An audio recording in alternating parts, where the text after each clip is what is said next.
Take him.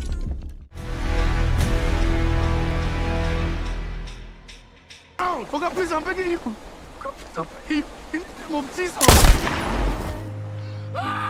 Your voice rings loud.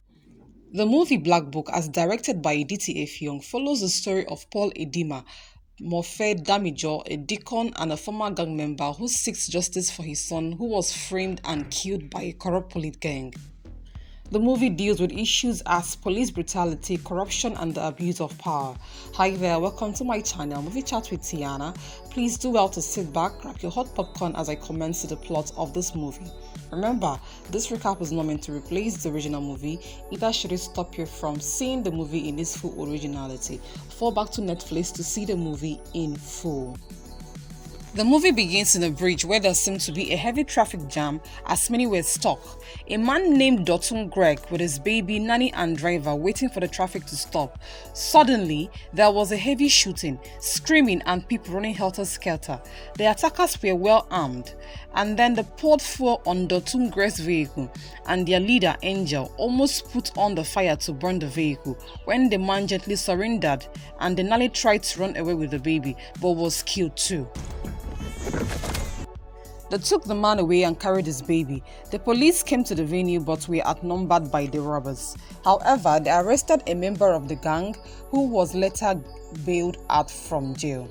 In the morning, the news of the kidnap was read on the radio where it was announced that one of the suspected kidnappers escaped police custody, and the police described the suspect as male, dark, tall and dreadlocked hair. Mr. Paul and his son were having their moment, swimming and bonding in the kitchen, when he informs him to come to church with him, as he has been asked to lead the preaching that evening. He declined, saying he doesn't believe in God. Paul got dressed and left to preach in church. As he left, people greeted him. A young journalist named Victoria happily arrived at work and meets her boss, who congratulated her for her efforts but informs her that her job will not be published on the front page as she has decided to go with more compelling narratives.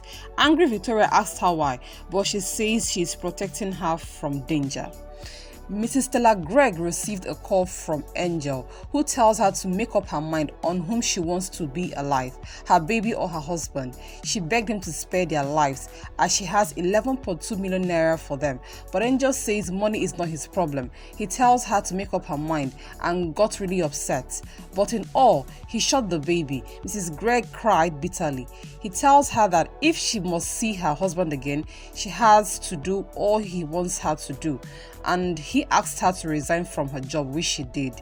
The news was read on the television and people couldn't help but react. We see a caliber of some powerful politicians gathered seeing the news when one of the men brought him a file saying Greg had been handled. They all smiled and the general says, "Take them to the farm." Damilola Edima, Paul's son, was on his way to church when he was stopped by some policemen who accused him of being a thief. He tells them otherwise, but they refused to listen. They let Baba Bernard go, but mistreated the poor boy and shot him. Baba Bernard rushed to church and tells his dad what had happened. He came to the scene and wept bitterly, saying his son's corpse and his blood mixed with sand. The police took his body and labeled the culprit behind the Greg kidnap. Paul mourned his son alone for some days before going to the station every day demanding for his body so that he would bury him properly. On each visit to the police station, Paul Edima was mocked in refusal to grant his request. One day, he meets up with a journalist called Victoria. She tells him to allow her be of help to him on his son's case, but he ignored her. Another day, he goes to the police, begging them to give him the case file on Damilola Edima. They snubbed him and later rained insults on him. In anger, he hit the face of the policeman who pushed him away on the table. They kept him in the cell. Victoria pleaded to see him and they granted her request. She tells him that she can be of help and help him get the record as she has some friends among the police who could help. She promised to come bail him in the morning, but all Paul Edima could say was, "Leave me alone." That night, the policemen on duty beat him up badly and threw his body into a river. In the morning, Victoria goes to his house to see him, but saw him dropping down from a tricycle. She asked him what had happened, but he lied, telling her that he slipped and fell. He got a first aid box and began to treat himself. She gave him the copy of the police reports file, and it all appeared they framed his son. Paul advised her to leave the case alone, given how dirty it is. He quotes a portion of the Bible which says that vengeance is mine and I will repay, saying that she should leave it for God. Victoria tells him that leaving it for God is the problem with Nigeria, and thereby making many more young men out there victim of the same case as his son. These words made Paul decide to seek revenge for his son's death, thereby going back to his old ways of a ruthless and powerful criminal. He contacts his old friend Aliyu, telling him they have a job. Paul took his revenge to the streets, where they helped him capture the men that killed his son. He tied them up in a dark room and tortured their leader into telling him who sent them to killing his son.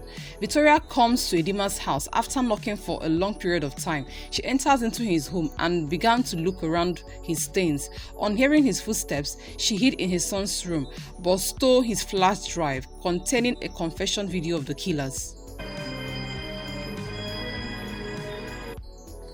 Paul took the killers to the road and labeled them a murderer. He left them on the road for the public to see. Victoria took the drive to her boss so she could expose them, but she destroyed it instead. In her words, she says she is doing it for her own good and do not want her dead like her mother. As she left, she called the DC of the police and says she just intercepted a recording of his voice confessing and has blocked it. She tells him to inform the senator that he owes her a huge debt and must pay. The killers of Damilola Edima returned to Depot, who could not help but question them, screaming, "Paul Edima's son, you people killed Paul Edima's son." The DC said, "We thought he was just an old man." An old man? Paul Edima, the most dangerous man in this country. He went on and narrated all that he has done in the past. He says, 23 assassinations, 113 domestic operations, participated and plotted 8 coups d'etat in West Africa since 1984. He kept shouting. Angel tells him to spill the information he gave Paul Edima that made him spare his life. Angel tried to strangle him but left him. Angel suggested that they inform the general about Paul. Angel shot the SACS officer who killed Paul Edima's son and says they should pin his death on him, with the caption, "Paul Edima shot a decorated police officer." That's the answer to your problem, right? Paul Edima shot a decorated police officer. Victoria took Paul to Mrs. Gregg, who couldn't help but recount how much she invested on 14 failed cycles of IVF just to get a child. They killed her baby and told her to walk away, which she did, but they killed her husband too, leaving her empty. She says the threat began when she started working on some oil blocks. She handed Paul the documents. She tells Victoria to help her get justice for her family members in tears. At night, Paul and Victoria worked on the oil files, trying to dig out some information. While they were working, Angel and his boys were coming to his house to get him killed. As the research went on, Paul sensed the evil men behind it all and begged Vicky to walk away from the case for her own safety. She questioned on why he wants her away, but he tells her it's the only way to protect her. She shows him the video where the commissioner declared him a wanted man. The video caused an argument between Vicky and Paul until they noticed they have been surrounded.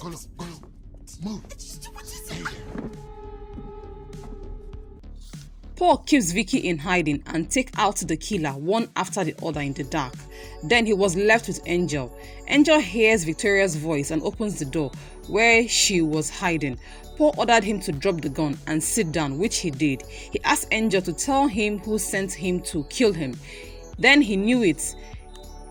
He discovered it was one of General's men, Depot, who is afraid that he will come after his son. Polo and Angelo argued about how there were weapons to the general, and he picked Paul as his favorite weapon. Paul demanded a live video confession of Angel, Depot and his son, admitting to what they had done to him. Angel tells him the general will never agree to that and he knows it, but Paul tells him that for his own sake he prayed the general agrees. The next night, he left with Victoria and bombed his home. Paul met up with his old friend Aliyu for help. The general and Angel held a meeting. He apologized for his late son's death and offered him $1 million. Paul says all he wants is his son's body and needs a confession video from Angel, Dipo and his son. As the general refuses, says there is nothing else to discuss and he will get Dipo with or without his help. As he tries to leave, the general warns him that he doesn't have full control, but he leaves either ways. The general slaps Dipo twice on the cheek for being stupid and killing Edima's son. He says he will not stop until he gets what he wants, so he will order a fumigation by calling in the only person that never fails. He calls in a young and experienced assassin who killed most of the policemen, and they leave a write-up that makes Paul Edima the suspect. The commissioner on saying this says Paul Edima is a public enemy number one. Going forward, Paul Edima is public enemy number one. Victoria visits a priest who raised her from childhood and snapped some files from his office. Ali tells Paul that he needs to be more careful of the general and needs more leverage. Ali advises Paul to go in search for Richard, who will be of great help to him regarding the case at hand. When Paul got there, he saw a lady who told him that Richard is dead and was her lover. She tells him that she's the real Big Daddy and not Richard. While they discussed, the killer from the general appeared and began killing the boys in the neighborhood. She tells him to run, and he did. They ran and the killer pursued him, but he managed to escape. In the night, Paul paid the commissioner a visit in her home. He explained to her all that had happened between his son and the SACS officer and how they framed him. With this, she called the officer Osaratin in her office and questioned him on why there is no file report on the death of Damilola's case. While they were talking, a gun from the other building came and killed the officer Osaratin, whom happened to be the general's hired killer. Big Daddy ordered one of her ladies who killed the general's killer. Victoria took the black book she found from Paul's house to the priest, and there she found Paul inside the cathedral. Paul narrated the story of his past life to Vicky, how he was the general's best man between the year 1982 and 1984. In his voice, he says, there was a drug trafficking boom from South America, and the General Issa used him as a weapon to eliminate everyone blocking his way. He trained them and he, of course, became his best man. But one night, he went on a mission to kill a journalist who kept record of all that had happened. He shot her in her home, but saved her daughter. He took her to the priest on June 4th, 1996. Vicky, on hearing this, was very upset, knowing that Paul killed her mother. As Father Omotosho tried to stop her, she yelled at him in anger. As she tried to walk away, Angel and his men took her and opened fire on Father and Paul. Unfortunately, the father got killed, but Paul escaped. He shot back on them, but they took Vicky and drove away.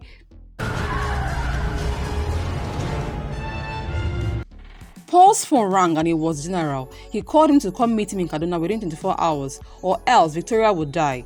Big Daddy drove in and decided to join forces with him to take away all of the General's powers. Paul narrated the exchange he had to make for Vicky's life and how he gave the General the black book in order to let him go scot-free and live his life in peace. But this time, he is determined to take the black book back. With this, they had to head back to Kaduna, where he had some of his old friends he trained with the general come help him fight the last battle. Paul, using a map, planned to perfection how he will use the map to carry out the operation on the general. Big Daddy brings his girls too, who poisoned the drinks they served to most of General's men and used their Muslim hijab to cover their weapons. On the day of the operation, they used a bomb blast to distract innocent people from the arena. Then, most of the general's boys came in their high numbers. Paul turned himself into the general, unarmed, while Big Daddy's girl walked in pretense on the farm. Paul and Vicky were tied, and Vicky says she hopes Paul's death is a sad and horrible one. The general gave her a gun and asked her to shoot him, and a bullet mistakenly hit his leg as it was forced by Angel. Big Daddy's girls were doing the most on the farm, killing the men gradually. The general mocked Paul as the girl he had come a long way to rescue is out to kill him, but Paul tells him he doesn't have full control. Big Daddy and her girls went to the safe at the farm and ordered the man in control to give her the safe containing the black book, which he did. The general's men were outnumbered and Big Daddy got away with the safe. She ordered her girl to send the fight to the authorities, which she finally did. After a long hours of driving, they finally stopped at the warehouse. Big Daddy alighted with her girls. Angel asked for the safe, but it wasn't in the van. He sees a video of a coup which Big Daddy had sent to the Nigerian army, and with this, they were all doomed. There was an immediate command and the police left them, with lots of army men coming to the farm. Angel was left alone, with Big Daddy's girls littered all over the place, well and heavily armed.